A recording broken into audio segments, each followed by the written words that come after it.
भारतीय संस्कृति में देवताओं की पूजा के साथ साथ संपूर्ण प्रकृति की पूजा भी की जाती है। जी हाँ, सनातन धर्म में देवताओं, पेड़ पौधों, पशु पक्षियों सभी की पूजा की जाती है। माना जाता है कि पेड़ पौधों में भी भगवान का वास होता है।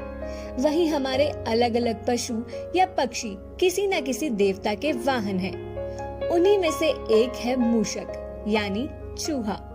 यह तो सभी को ज्ञात है कि मूषक भगवान श्री गणेश के वाहन है। इसलिए जब कभी मूषक किसी के घर या दुकान में आ जाते हैं तो सनातन धर्म के प्रति विश्वास रखने वाले भगवान श्री गणेश के नाम का जाप करने लगते हैं और उनसे प्रार्थना करते हैं कि वह अपनी सवारी को संयमित कर ले। लेकिन क्या आपके मन में कभी यह जानने की जिज्ञासा उत्पन्न हुई कि सर्वप्रथम पूजनीय भगवान श्री गणेश के वाहन इतने छोटे से मूषक ही क्यों हैं? पौराणिक ग्रंथों में इस संदर्भ में कई कथाएं मिलती हैं। गणेश पुराण के अनुसार भगवान गणेश का चूहा पूर्व जन्म में एक गंधर्व था जिसका नाम क्रोंच था। एक बार देवराज इंद्र की सभा में गलती से क्रोंच का पैर मुनि वामदेव के ऊपर पड़ गया और मुनि वामदेव को लगा कि क्रोंच ने उनके साथ शरारत की है।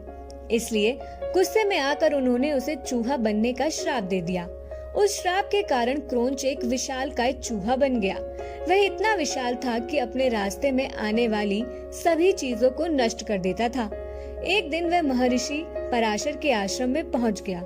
वहां पहुंचकर उसने अपनी आदत के अनुसार मिट्टी के सारे पात्र तोड़ दिए। इतना ही नहीं, उसने आश्रम की वाटिका उजाड़ डाली और सारे वस्त्रों और ग्रंथों को कुतर दिया। उस समय महर्षि के आश्रम में भगवान श्री गणेश भी आए हुए थे। महर्षि पराशर ने यह बात गणेश जी को बताई। तब भगवान गणेश ने उस मूषक को सबक सिखाने के लिए एक योजना बनाई। उन्होंने मूषक को पकड़ने के लिए अपना पाश फेंका और उनका पाश मूषक का पीछा करता हुआ पाताल लोक तक पहुंचा। वह पाश मूषक के गले में अटक गया और मूषक बेहोश हो गया।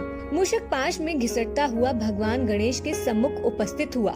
जैसे ही उसे होश आया, उसने अपने आप को भगवान गणेश के सम्मुख पाया।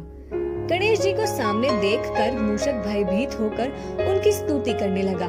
गणेश जी मूषक की स्तुति से प्रसन्न होकर बोले कि तुमने महर्षि पराशर को बहुत परेशान किया है, लेकिन अब तुम मेरी शरण में हो, इसलिए जो चाहो वरदान मांग लो। गणेश जी के ऐसे वचन सुनते ही मूषक का अभिमान जाग उठा। उसने कहा कि मुझे आपसे कुछ नहीं चाहिए, अगर आपको मुझसे कुछ चाहिए तो मांग लीजिए। गणेश जी मुस्कुराए और मूषक से कहा कि तुम मेरा वाहन बन जाओ। अपने अभिमान में चूर मूषक गणेश जी का वाहन बन गया। लेकिन जैसे ही गणेश जी मूषक पर चढ़े, गणेश जी के बाहर से वह दबने लगा। मूषक का घमंड चूर चूर हो गया और उसने गणेश जी से बोला, हे गणपति बप्पा, मुझे माफ कर दे। आपके वजन से मैं दबा जा रहा हूँ। कृपया मुझे अपना भार वहन करने योग्य बना ले। और इस तरह मूषक का गर्व चूर कर भगवान श्री गणेश ने अपना भार कम करके मूषक को अपना वाहन बनाया।